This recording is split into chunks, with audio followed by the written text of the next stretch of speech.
Assalamualaikum warahmatullahi wabarakatuh. Apa kabar Ananda sekalian?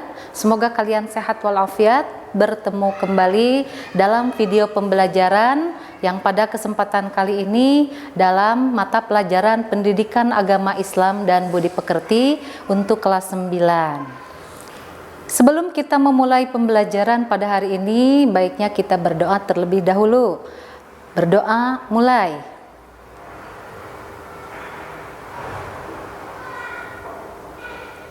Selesai? Baik Ananda sekalian, kita lanjutkan pembelajaran kita kali ini, itu untuk kelas 9. Silahkan kalian persiapkan alat tulis dan buku catatan, juga buku paketnya.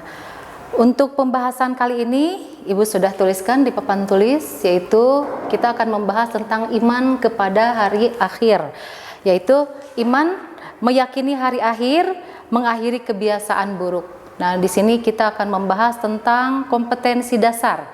Kompetensi dasar 3.3, yaitu memahami makna iman kepada hari akhir berdasarkan pengamatan terhadap dirinya, alam sekitar, dan makhluk ciptaannya. Baik Ananda sekalian, sudah siap ya? Kita mulai pembelajaran hari ini. Nah, tadi sudah Ibu bacakan kompetensi dasarnya apa yang akan kita bahas pada hari ini, dan Ibu akan bacakan tujuan pembelajaran yang harus kalian miliki setelah kalian mempelajari KD 3.3 ini. Tujuan pembelajarannya yaitu yang pertama, memahami makna beriman kepada hari akhir, macam-macamnya, dan mampu menyebutkan dalil naklinya. Kemudian yang kedua, menunjukkan contoh perilaku beriman kepada hari akhir, dan yang ketiga, diharapkan kalian atau peserta didik mampu menerapkan perilaku beriman kepada hari akhir dalam kehidupan sehari-hari dengan tepat. Nah, untuk pembahasan atau materi yang akan kita bahas pada KD 3.3 ini ada 4. Yang pertama, perlu diingat ya, dan simak bukunya masing-masing. Yang pertama adalah makna beriman kepada hari akhir. Nah, kita akan membahas juga macam-macamnya dan dalil naklinya. Yang kedua, gambaran peristiwa terjadinya hari akhir seperti apa. Yang ketiga, perilaku beriman kepada hari akhir, dan yang keempat adalah hikmah beriman kepada hari akhir. Nah, kita mulai dari makna. Makna kita ambil dulu satu, yaitu kata iman. Nah, iman kita perlu tahu dulu dari sisi bahasanya, diambil dari amana yu'minu imanan, yang artinya meyakini atau percaya. Keimanan seseorang tidak akan lengkap sebelum terkumpul 3 unsur. Nah, ada yang ingat 3 unsur itu apa? Mungkin sudah dijelaskan di kelas 7, kelas 8, dan sekarang kelas 9 kalian sudah harus paham. 3 unsur keimanan itu, yang pertama adalah meyakini dengan sepenuh hati, diucapkan dengan lisan, dan diamalkan dengan perbuatan. Sudah ingat semuanya?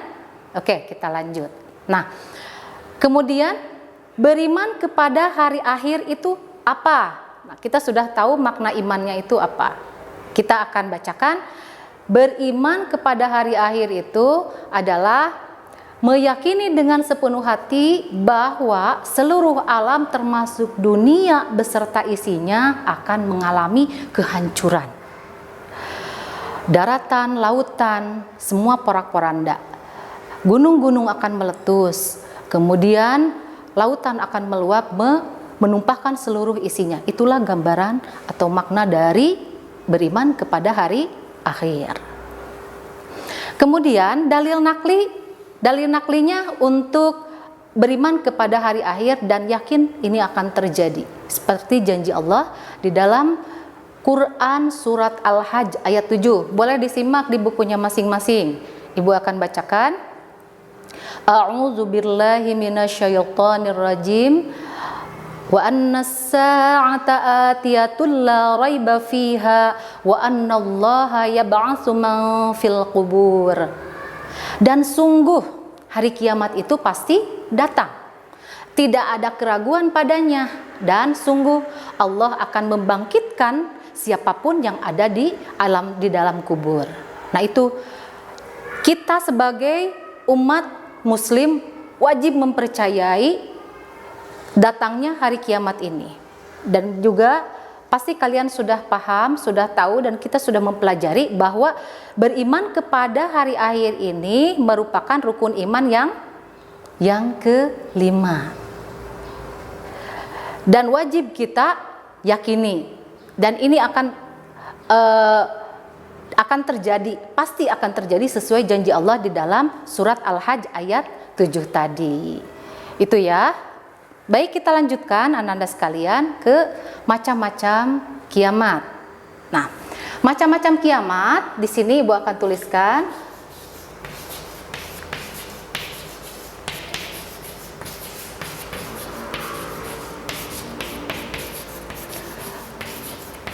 Macam-macam kiamat itu ada dua. Ada beberapa golongan ulama atau jumhur ulama yang mengelompokkan kiamat itu kepada dua bagian. Yang pertama adalah kiamat sugro. Yang kedua adalah kiamat kubro. Nah, ini. Yang pertama adalah kiamat sugro. Yang kedua kiamat kubro. Apa itu kiamat sugro? Ananda di rumah silakan kalian baca. Kiamat sugro itu artinya kiamat kecil. Nah, ini kiamat kecil ini sudah terjadi sebelumnya di dalam kehidupan kita sehari-hari. Contohnya saja seperti kematian orang karena sakit, terjadinya bencana, banjir, tsunami, gempa, dan lain sebagainya. Itu merupakan satu kejadian yang disebut dengan kiamat sugro, yaitu kiamat kecil. Nah, lanjut, paham ya? Lanjut ke yang kedua, yaitu kiamat kubro. Kiamat kubro itu apa? Lawan dari kecil, yaitu kiamat besar. Kiamat besar itu seperti apa? Nah, kiamat besar itu yaitu seperti tadi yang sudah kita jelaskan di dalam makna beriman kepada hari akhir, bahwa hancurnya seluruh alam dunia beserta isinya, dengan digambarkan gunung-gunung meletus, lautan-lautan meluap mengeluarkan seluruh isinya, semua langit mengeluarkan seluruh isinya, bintang bertaburan, berhamburan, dan lain sebagainya, manusia berhamburan bagaikan anai-anai. Nah, itu merupakan gambaran dari kiamat kubro. Nah, kiamat kubro ini adalah kiamat besar. Ada beberapa tanda dari kiamat kubro ini, diantaranya yang sudah populer kita mengetahuinya, diantaranya yang pertama adalah matahari terbit dari barat, kemudian munculnya Dajjal Al-Masih, yaitu satu sosok pembawa kesesatan yang akan menyesatkan seluruh manusia. Hanya orang-orang yang beriman yang akan terselamatkan dari godaan-godaannya. Kemudian ada munculnya Nabi Isa, kemudian munculnya hewan yang dapat berkomunikasi dengan manusia. Kita lanjutkan materi selanjutnya, yaitu tentang gambaran peristiwa hari akhir. Nah, pasti penasaran bagaimana sih terjadinya peristiwa hari akhir itu. Nah, kita akan bahas sama-sama. Allah tuangkan dan Allah gambarkan peristiwa hari akhir ini di dalam beberapa surat, diantaranya surat yang sudah populer, pasti Ananda semuanya sudah hafal. Yuk kita sama-sama bacakan. Yang pertama yaitu surat Al-Qari'ah. Surat Al-Qari'ah ayat 4 dan 5. A'udzu billahi minasyaitonir rajim. Yauma yakunun nasu kal farashil mabthus wa takunul jibalu kal ihnil manfush.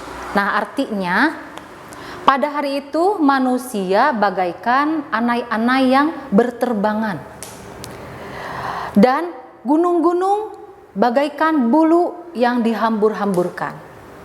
Nah, bisa dibayangkan seperti apa dahsyatnya, seperti apa mencekamnya kejadian yang digambarkan di dalam surat Al-Qari'ah ini. Kita lanjutkan, masih ada lagi di dalam surat Al-Zalzalah. Allah gambarkan peristiwa terjadinya hari akhir ini. Yang pertama yaitu ayat pertama dan ayat kedua. Yuk kita bacakan sama-sama. A'udzubillahi minasyaitonirrajim. Idza zulzilatil ardu zilzalaha wa akhrajatil ardu asqalaha. Artinya, apabila bumi digoncangkan dengan goncangan yang dahsyat dan bumi telah mengeluarkan beban-beban berat yang dikandungnya. Sudah bisa dibayangkan ya dari dua ayat tersebut, digoncangkan begitu dahsyatnya, begitu mencekamnya. Nah, ya, kita lanjutkan ke surat berikutnya yang Allah gambarkan tentang peristiwa hari akhir ini, yang selanjutnya tertuang di dalam surat Az-Zumar ayat 68. Ibu akan tuliskan, silahkan kalian simak dan nanti kita akan baca bersama. Az-Zumar kita hapus dulu yang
inilah anak-anak, ananda sekalian, surat Az-Zumar ayat 68 bisa kita baca sama-sama ya. Coba dilihat. A'udzubillahi minasyaitonirrajim. Wa nufikha fis suri fasu'iqa ma fis samawati wa ma fil ardi illa ma Allah. Al-ayah. Itu masih ada lanjutannya. Artinya kira-kira dan sangkakala ditiup, maka matilah semua makhluk yang di langit dan di bumi, kecuali mereka yang dikehendaki oleh Allah. Nah, ini gambarannya.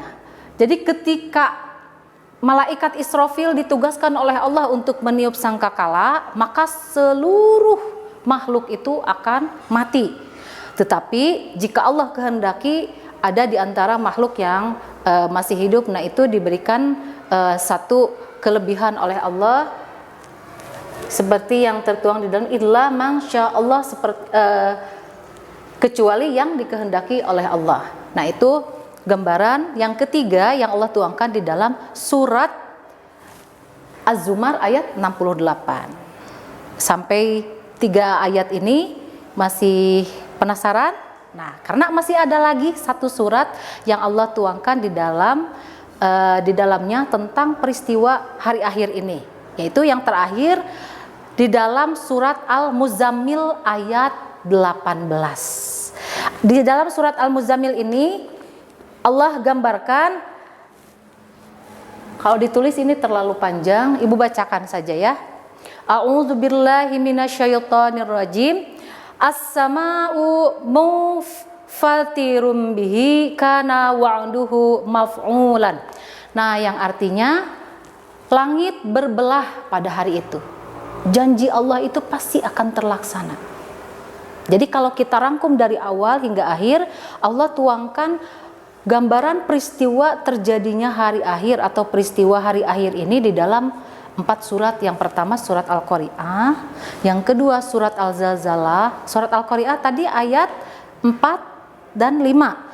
Surat Al-Zalzalah ayat 1 dan 2. Kemudian surat Az-Zumar ayat 68 dan yang terakhir yaitu surat Al-Muzammil ayat 18.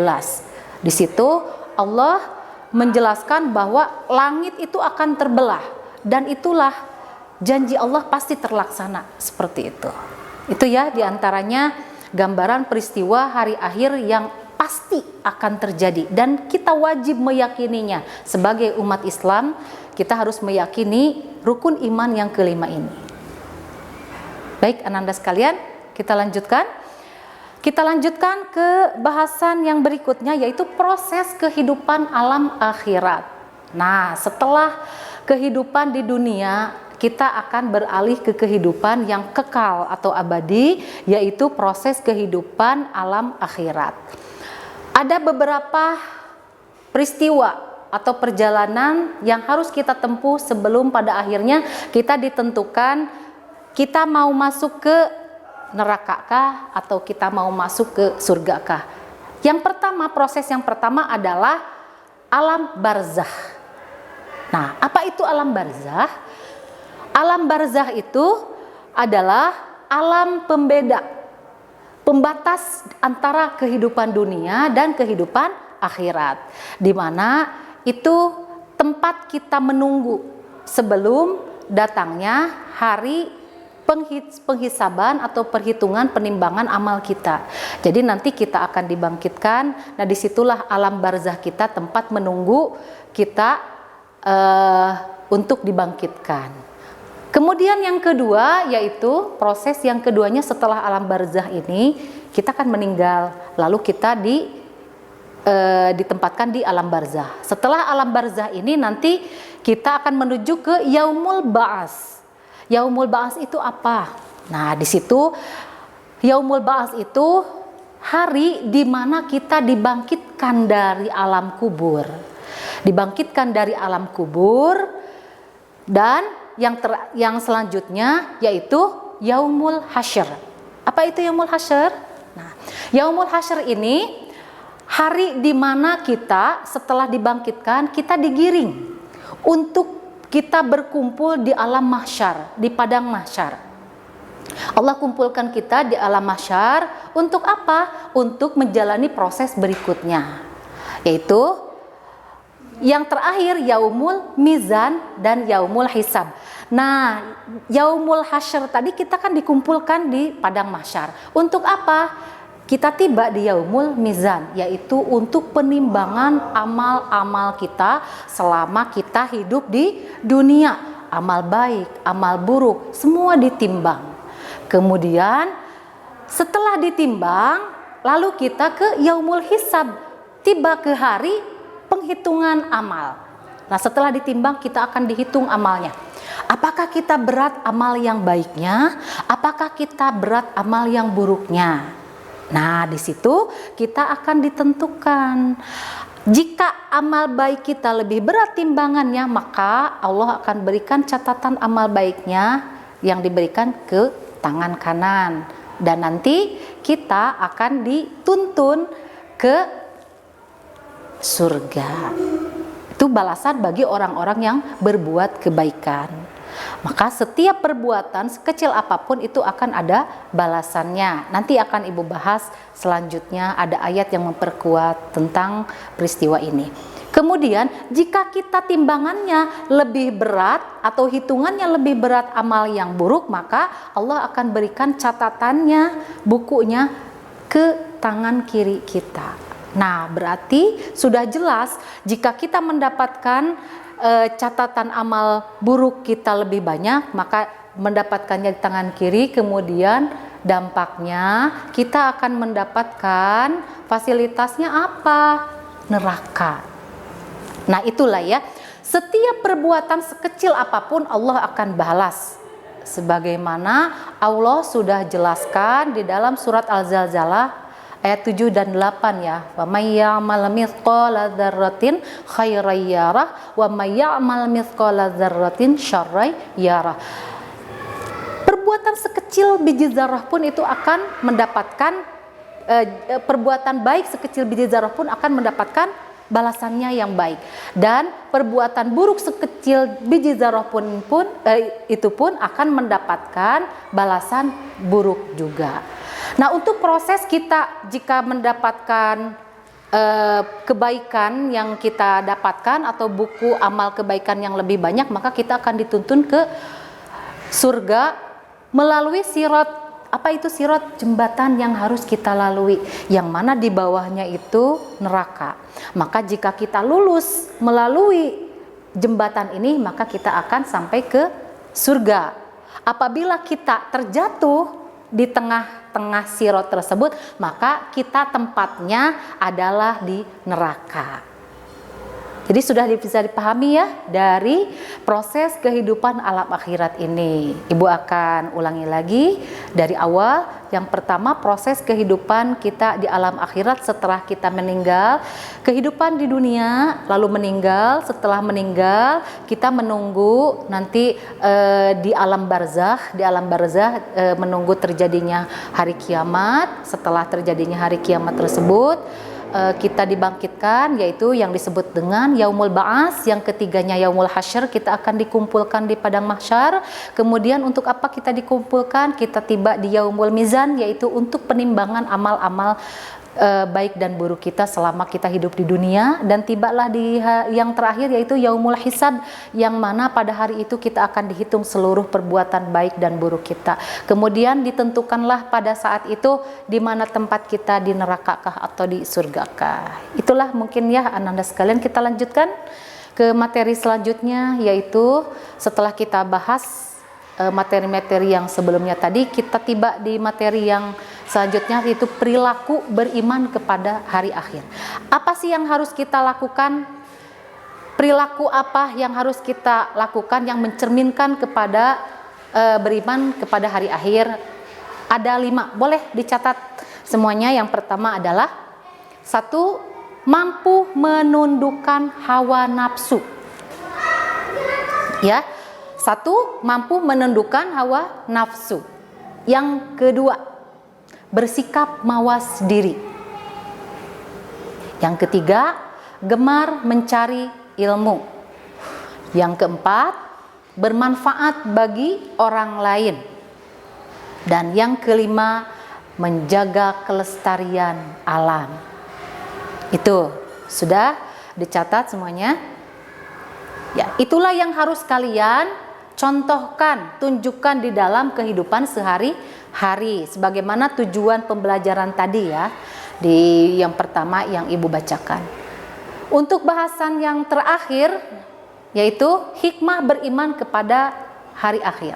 Hikmah apa sih yang bisa kita dapatkan dari pembelajaran ini, dari materi 3 KD 3.3 ini, yaitu hikmahnya semoga kita dapat 1, memahami kehidupan di dunia ini fana.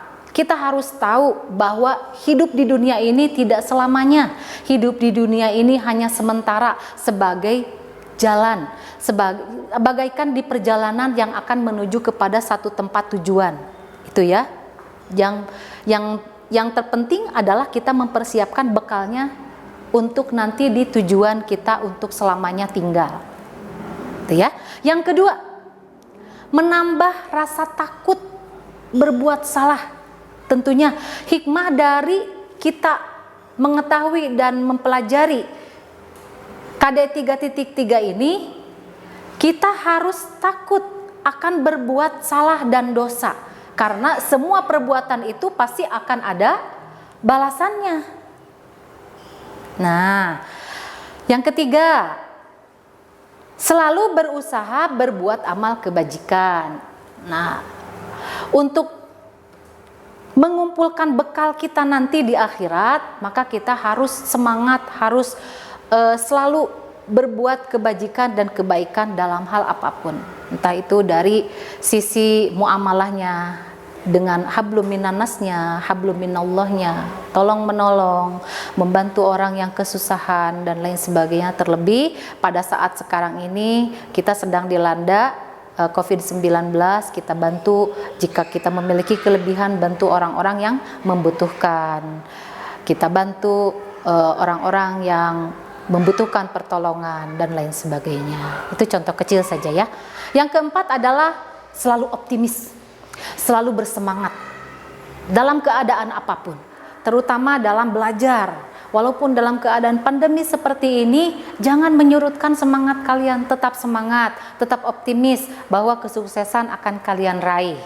Nah, jika kita optimis dan semangat, berarti kita husnuzon kepada Allah, bahwa Allah itu maha baik, maha segalanya, maha berkehendak. Jika Allah menghendaki, semua ini akan berakhir dengan cepat, semua ini akan berakhir dengan indah, insya Allah itu akan terjadi. Maka di situ, di samping optimis selalu bersemangat pun, kita harus barengi dengan berdoa.